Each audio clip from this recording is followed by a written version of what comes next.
معتکف کو مسجد میں کھانا پینا جائز ہے، مسجد میں سونا جائز ہے، معتکف ضرورت کی بات کرنا جائز ہے، اور معتکف کا اپنا نکاح مسجد میں کرنا یہ جائز ہے۔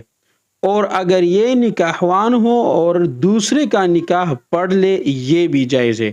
اور اگر اور معتکفین مسجد میں ہو اور مسجد میں نکاح کا مجلس ہو تو اس مجلس میں بیٹھنا بھی ان کے لیے جائز ہے۔ اور معتکف کے لیے خوشبو لگانا جائز تو کیا مستحب عمل ہے، احسن عمل ہے کہ وہ خوشبو لگائے۔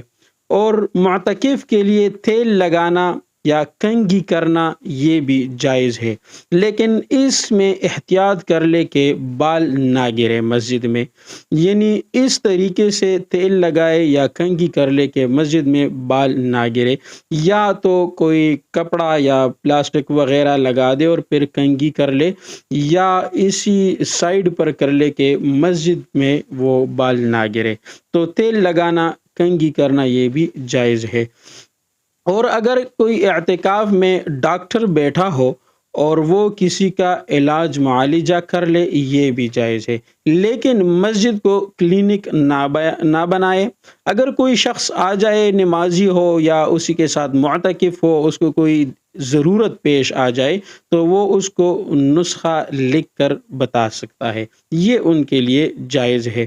اور معتکف کے لیے اپنے برتن دھونا یہ بھی جائز ہے۔